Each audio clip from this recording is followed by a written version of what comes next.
അപ്പോൾ കൂലിയെക്കുറിച്ച് ആണ് ഇന്ന് സംസാരിക്കാൻ പോകുന്നത്. ട്രെയിലർ വന്നു കഴിഞ്ഞ് കുറേ തിയറീസ് വന്നിട്ടുണ്ട്. ഇതൊരു ടൈം ട്രാവൽ മൂവി ആണെന്ന് വരെ പറഞ്ഞിട്ടുണ്ടായിരുന്നു. നമുക്കും ഒന്ന് നോക്കിക്കളയാം. വലുതായിട്ട് വലിച്ചു നീട്ടൽ ഒന്നുമില്ല. 2-3 മിനിറ്റ് എക്സ്പ്ലനേഷൻ മാത്രമാണുള്ളത്. അപ്പോൾ നേരെ പോയേക്കാം.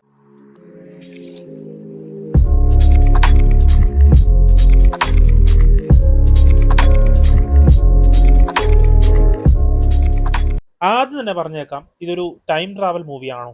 അല്ല, 100% എനിക്ക് ഉറപ്പാണ് ഇതൊരു ടൈം ട്രാവൽ മൂവി അല്ല എന്ന്.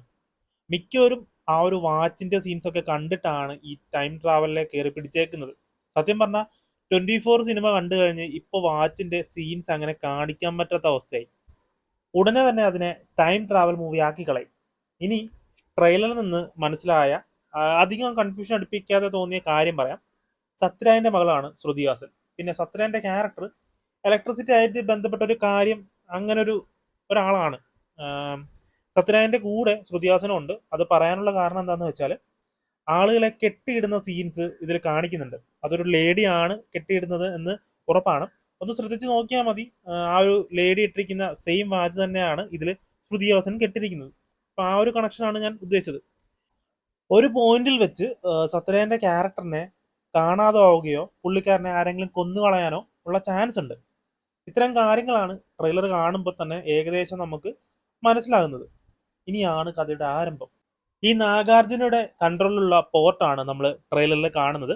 നാഗാർജുനയുടെ ആള് തന്നെയാണ് സൗബിന്റെ ക്യാരക്ടറും. നാഗാർജുനയുടെ ക്യാരക്ടർ നോക്കിക്കഴിഞ്ഞാൽ ആ ഒരു ക്യാരക്ടർ റിച്ച് ആണ് ഭയങ്കരമായിട്ട്. ട്രെയിലറായിട്ട് ഒരു കാര്യം സൂചിപ്പിക്കുന്നുണ്ട്, അവർ ഈ ഒരു നെറ്റ്വർക്ക് കൊണ്ട് മാത്രം ഭയങ്കര ഫേമസ് ആയെന്ന് ഞാൻ വിശ്വസിക്കുന്നില്ല എന്ന് ഒരു ഓഡിയോ കേൾപ്പിക്കുന്നുണ്ട്. അങ്ങനെ അത് ശരിക്കും ഈ ഒരു നാഗാർജുനന്റെ കാര്യം ആണെന്ന് തോന്നുന്നു പറഞ്ഞത്. പിന്നെ എന്തായിരിക്കും ഇവരുടെ ബിസിനസ്? അതിൽ സത്യരാജും ശ്രുതിഹാസനും പങ്കാളിയാണോ? മേ ബി സത്യരാജന്റെ ക്യാരക്ടർ ഇതിനെക്കുറിച്ച് അന്വേഷിക്കുന്ന ഒരാളായിരിക്കും. കാരണം സത്യരാജ് ഇവരുടെ സ്ഥലത്തൊക്കെ പോയി പ്രശ്നമാകുന്ന സീൻ ട്രെയിലറിൽ നമ്മൾ കാണുന്നുണ്ട്. ഓർഗൻ ട്രാൻസ്പ്ലാന്റ് ആയിരിക്കാം മേ ബി നാഗാർജുനന്റെ ക്യാരക്ടർ ചെയ്യുന്ന ബിസിനസ് ഇതിനകത്ത്.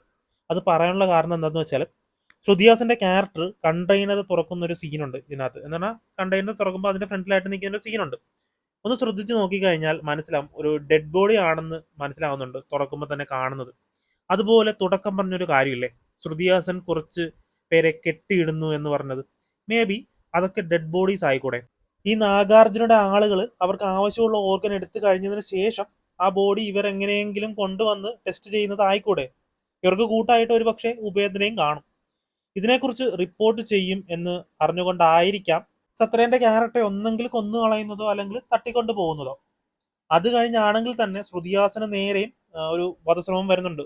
അതിനകത്ത് രജനീകാന്താണ് രക്ഷിക്കുന്നത്, ട്രെയിലറായിട്ട് കാണിക്കുന്നുണ്ട്.